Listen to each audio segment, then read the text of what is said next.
Что об Таджикистане говорят самые известные лица? Досмотрите это видео до конца, и вы узнаете то, что обязательно вас заинтересует. Подписывайтесь на наше обновление, чтобы быть в курсе о всех новинках на нашем канале.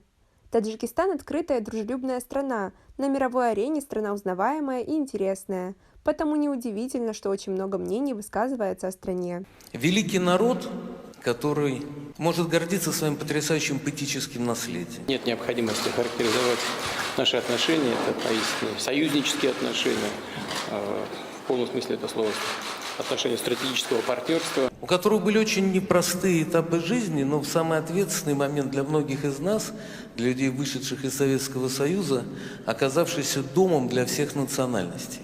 Сейчас же все стучатся в Евросоюз, хотят. Мы должны сделать так, чтобы в наше объединение люди сами, только добровольно. Его знают, любят в Беларуси.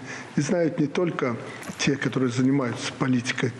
Мария Шариповича хорошо знает белорусский народ. Как вы относитесь к таким высказываниям? Свои ответы пишите нам в комментарии под этим видео. Нравился этот город, поселок тогда. Тихий, спокойный. И люди здесь были очень-очень хорошие и добрые. Понимаем, что мы не можем достичь вот именно идеализма, мы не можем достичь. Поэтому вот такие хотим показать, такими, какие мы есть. Мы идеальны, такие, какие есть.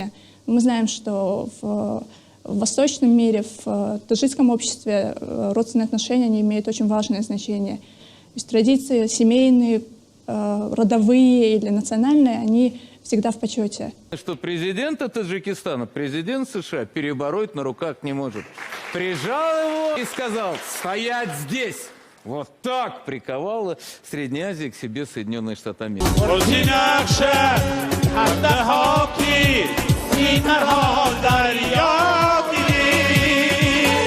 На этом у нас все. Оцените наше видео подпиской и лайком.